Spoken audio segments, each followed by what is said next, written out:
going on, dudes and dudettes? So that four-star linebacker from Georgia I was talking about the other day, who came on that visit with Xavier Griffin, Jadon Perlotte, looks like he has already decided where he's going now and has flipped from Georgia to USC. So that was definitely very quick. Obviously, Scott Schrader from USC got this one right. So congrats to him, and yeah, congrats to USC and their recruiting people, because yeah, they definitely worked to get one of those top guys who was committed to Georgia to flip. So I mean, Georgia has been doing the same thing to USC recently and in the past as well. So at least they gotta give them a few more shots themselves. So yeah, that was cool to see, and hopefully they'll be able to get a couple more talented guys here in the near future. And speaking of one of those guys from the class of 2025, he's a pretty big dude. He's another four-star offensive tackle. He's like 6'7". His name is Aaron Dunn, and it looks like he has set his commitment date for next week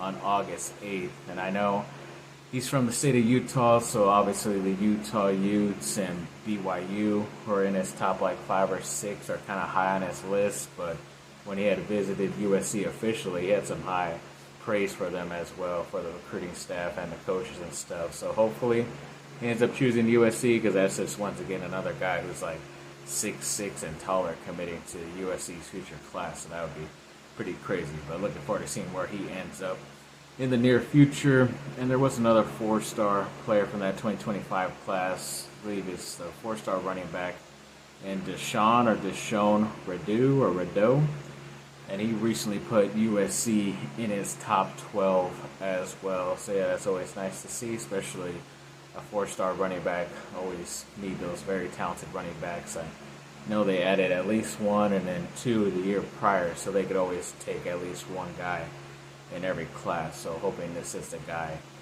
in their near future on their roster. And then when it came to a 2026 offensive tackle, I believe he's a five-star player. Name is Kenny Pepe. I believe he's out there in Florida going to IMG Academy, which is one of those top high schools out there for football. But he recently put USC, or he has USC in his top 16 right now. So at least they made the cut for this guy who has, I guess, a lot of people on his list. You don't really like to see your team on a big-time list, because then they can make a big-time cut, and even if he cuts it in half, yeah, that's 8 schools, but then that means there's 8 schools that are gone too, and it could be yours. So hoping for the best in this situation. But yeah, a nice quick update on the 2025 and 2026 recruiting class. Every time I think there's something done, and then it gets updated pretty quickly, even though this is supposedly going into like the dead period and more quiet stuff, to where the only time a player will be on campus is up for an official visit. So they're not really supposed to be communicating as much, but I guess some other people are on the recruiting staff, and they're definitely doing work. And USC football put up a graphic saying that they had 3 players added to the Outland preseason trophy watch list, and they had the players Shona Monheim, obviously, Bear Alexander, and Emmanuel Pregnon. I kind of assumed this is only for offensive linemen, but it might be for just like overall linemen, so whether you're on the offensive or defensive side, especially if Bear Alexander is also on this list. So a couple, 3 guys at least have a chance to hopefully get to like the final stages in that towards the end of the season, so hoping for the best right there.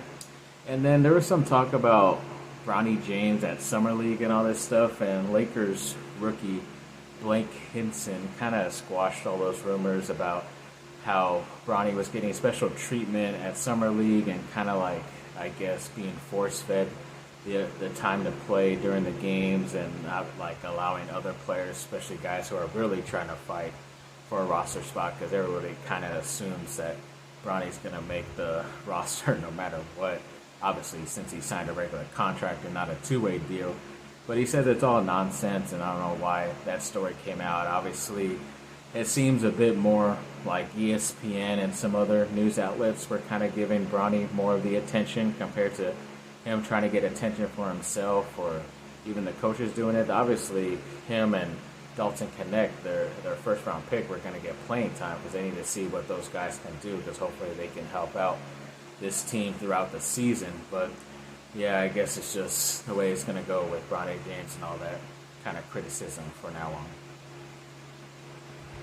And Khalil Mack of the Chargers made it on that top 100 list at number 29. I believe last year he was number 38, so obviously moved up, even though he had like a near 20 sack season and definitely a record sacks in his career, if I'm not mistaken. So I don't know why he's not a little bit higher, but I guess it's just because he's older and they don't expect him to do it again this year. But like I said, I had my piece to talk about that Joe Burrow stuff being over Herbert that much, even though he didn't play as much in my last video. But I guess we'll move on. And that linebacker, Junior Colson, the rookie that I said had to stay out due to like a non-football injury, he's on that list because he had an appendectomy and had to get surgery and all that stuff for his appendix. Looks like he is fully cleared to return to practice and for full contact and all that stuff. So yeah, a couple of days later, yeah, it looks like he's fine. So definitely very happy to see him get back on track. And Rui Hachimura of the Lakers has been playing for his Olympic team in Japan in the Olympics. And in that first game, in the Olympic opener, he did okay as far as points-wise. He had like 20 points, but that was on 4 of 19 shooting from the field goal. So yeah, he didn't really do as good shooting-wise, because when you do that, you should be looking at 30-plus points, but he barely reached 20. But he ended up playing a lot better in that second game against host France. Ended up having 24 points on 10 of 16 shooting, which is a lot better efficiency, and he was actually ejected later in that game for like a pretty bad call. I think he just swiped down on a player going for the basket. It was a pretty tough foul, kind of pulled his arm down a bit, but apparently they thought it was enough to eject him. I don't know if he had already had some type of flagrant or technical foul on him. I don't know if they do that in FIBA, but I guess they ended up kicking him out, and Japan ended up losing that game, so they're probably kicked out of going into the next round. But at least he's showing somewhat of an improvement. At least he's getting more shots up than he would with the Lakers. So we'll see if that translates to this season coming up and when training camp starts pretty soon in the next couple of months.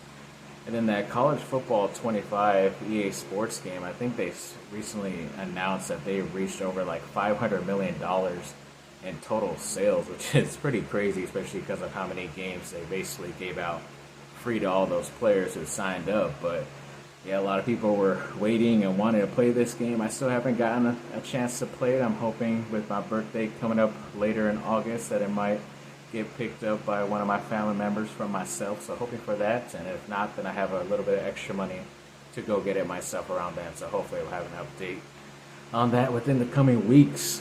Yes, thanks for watching, people. Like and subscribe. Comment down below. Let me know what y'all think. Have a great rest of your day. Bye.